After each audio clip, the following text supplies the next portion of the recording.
Mastering object pronouns. Your key to perfect English grammar. Hello, English learners. Welcome to our latest video. Today we're diving deep into the world of grammar, specifically object pronouns. If you've been struggling to understand when and how to use these little but powerful words, then you've come to the right place. Let's unravel the mystery together. So, what exactly are object pronouns? Well, they're pronouns that receive the action of a verb. They're often the ones having something done to them in a sentence. The object pronouns in English are me, you, him, her, it, us, you, and them. Here's an example.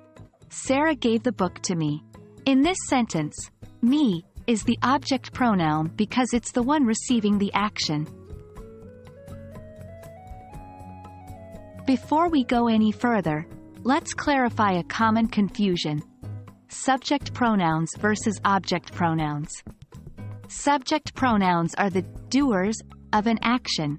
They include words like I, you, he, she, it, we, you, they. In contrast, object pronouns, as we just learned, are the ones who receive the action. Spotting the difference can help you immensely in your journey to master English grammar. To use object pronouns correctly, you need to remember a simple rule. They come after the verb or preposition. Let's look at some examples.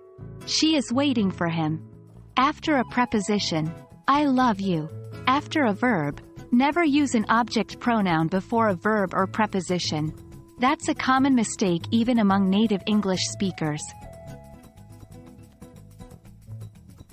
A common error occurs when using object pronouns with an.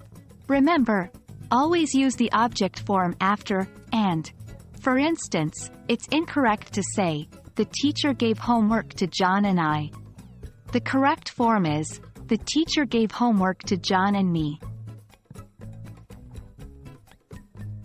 And that's it, folks. We've now covered the basics of object pronouns in English. Hopefully, this guide has made things clearer for you. Remember, practice makes perfect. So don't forget to exercise what you've learned today in your daily English conversations. Keep learning, keep growing, and until our next video, happy studying.